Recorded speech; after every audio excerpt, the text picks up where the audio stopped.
saat kita diperhadapkan dengan keadaan yang tidak ada lagi pengharapan, padahal semua cara sudah kita coba, semua orang yang kita kenal, kita sudah hubungin, tetapi ternyata tidak ada yang bisa menolong.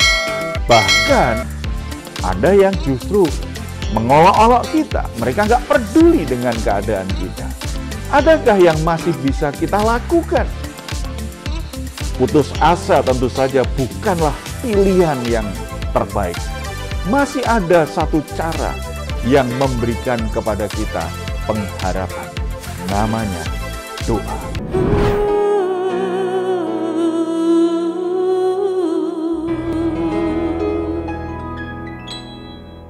Salam God Lover yang dikasihi oleh Tuhan Yesus. Senang boleh kembali berjumpa dengan saudara dalam program Rest and God malam hari ini bersama Diaspora TV.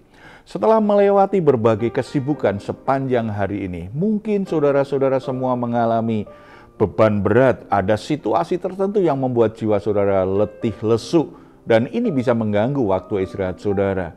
Tetapi apapun situasi yang sedang saudara alami, jangan pernah menyerah. Sebab Tuhan mengundang kita setiap hari untuk bisa mengalami kelegaan dalam hidup ini. Tuhan Yesus berkata, "Marilah kepadaku semua yang letih lesu dan berbeban berat, aku akan memberi kelegaan kepadamu." Mari kita responi undangan Tuhan ini, kita bersatu di dalam doa. Bapa di surga, kami menghampiri Engkau membawa semua pergumulan yang sedang kami hadapi. Kami sungguh membutuhkan anugerah-Mu dan pertolongan-Mu. Berikan kami kelegaan, agar jiwa kami tenang, agar jiwa kami kuat untuk menghadapi masalah. Kami sangat percaya Tuhan akan menolong kami, membuka jalan keluar terbaik bagi kami. Oleh sebab itu kami tidak perlu mencemaskan berlarut-larut masalah yang sedang terjadi. Kami rindu firman-Mu memberi kami kekuatan memperbaharui dan mengarahkan hidup kami selanjutnya. Dalam nama Tuhan Yesus. Amin. Di saat kita diperhadapkan dengan keadaan yang tidak ada lagi pengharapan, padahal semua cara sudah kita coba, semua orang yang kita kenal, kita sudah hubungin, tetapi ternyata tidak ada yang bisa menolong. Bahkan ada yang justru mengolok-olok kita, mereka nggak peduli dengan keadaan kita. Adakah yang masih bisa kita lakukan? Putus asa tentu saja bukanlah pilihan yang terbaik. Masih ada satu cara yang memberikan kepada kita pengharapan. Namanya doa.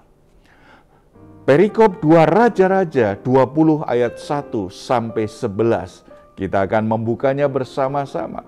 Di perikop ini kita mendapatkan gambaran bahwa doa itu bisa mengubah keadaan hidup manusia secara luar biasa.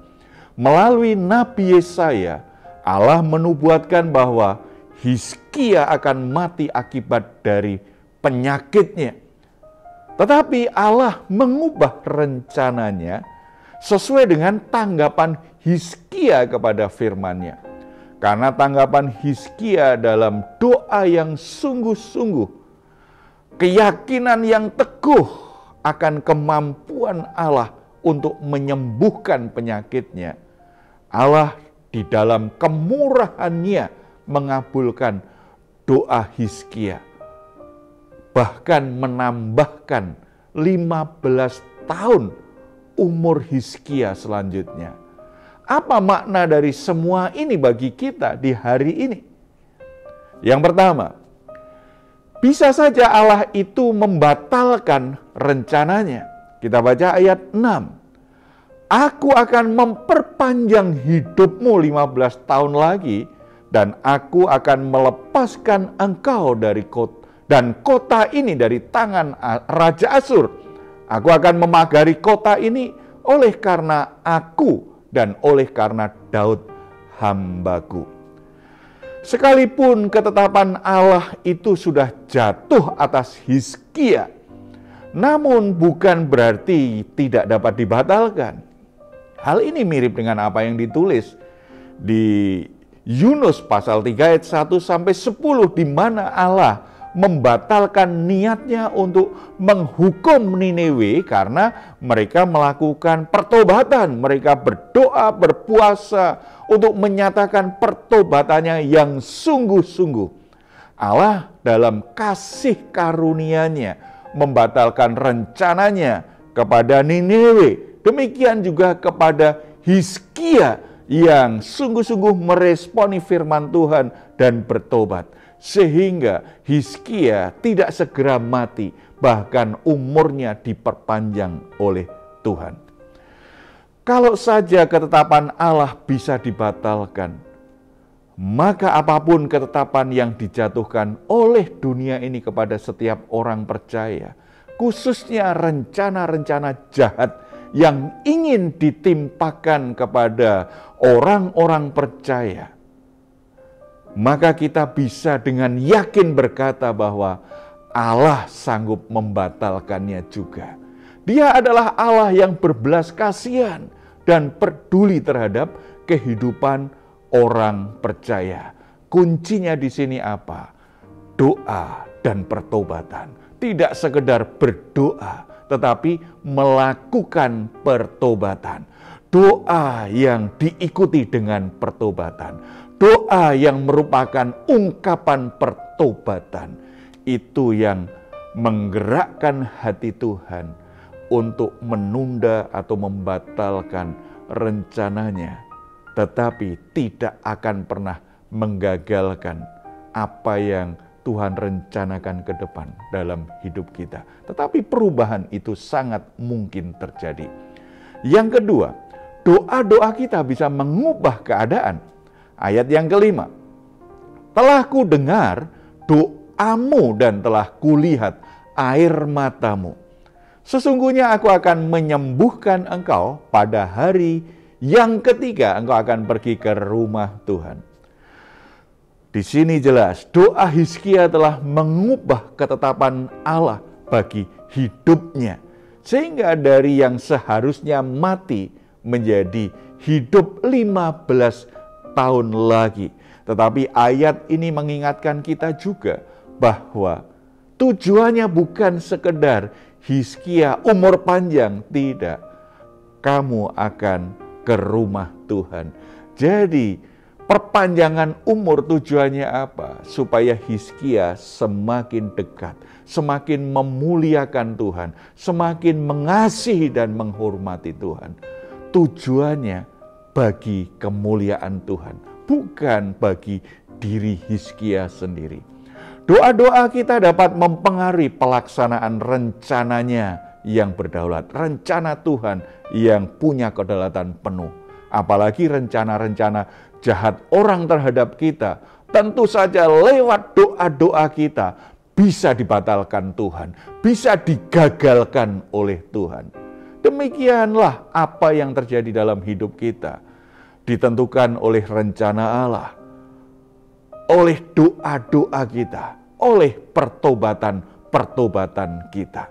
Kita harus senantiasa memelihara keyakinan Alkitabiah bahwa doa dapat mengubah sesuatu. Kalau kita membaca Yakobus pasal 5 ayat 14 sampai 15, di situ ditulis seperti ini. Kalau ada seorang di antara kamu yang sakit, baiklah ia memanggil para penatua jemaat, supaya mereka mendoakan dia, serta mengolesnya dengan minyak dalam nama Tuhan. Dan doa yang lahir dari iman akan menyelamatkan orang sakit itu, dan Tuhan akan membangunkan dia. Dan jika ia telah berbuat dosa, maka dosanya itu akan diampuni. Ayat ini jelas memadukan antara pertobatan dan doa, serta kuasa Tuhan, kedaulatan Tuhan yang tidak terbatas.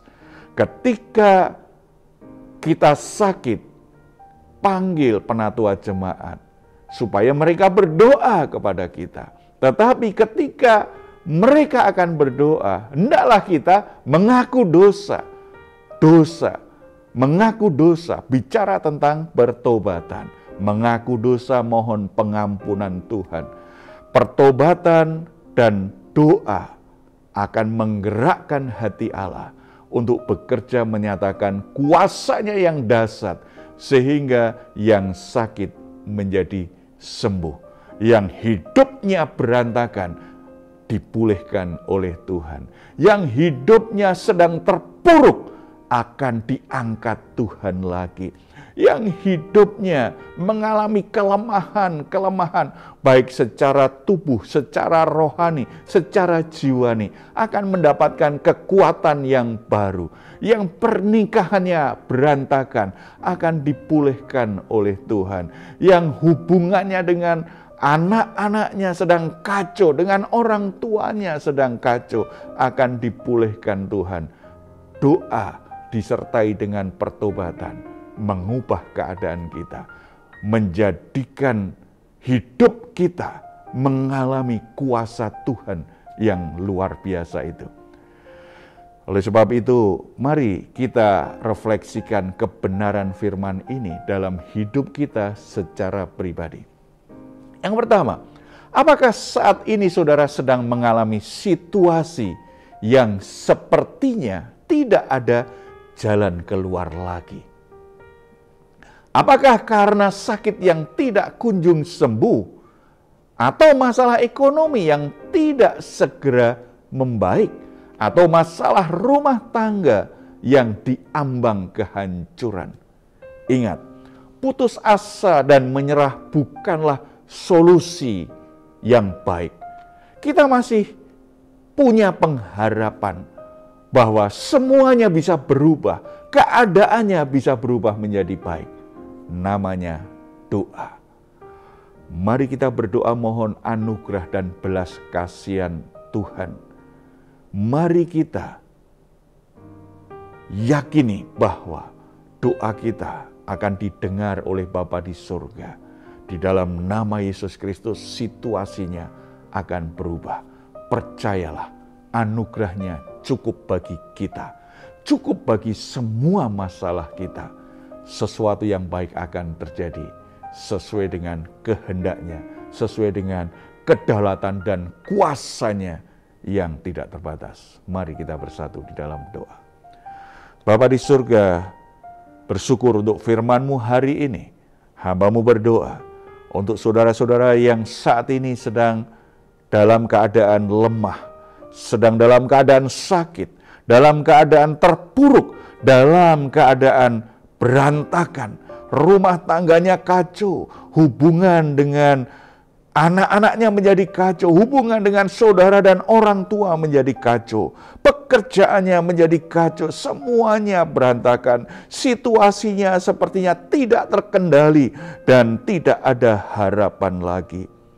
Kiranya Roh Kudus menjamah setiap hati, supaya di hati kami semua muncul iman bahwa Engkau punya kuasa yang tidak terbatas untuk menolong kami.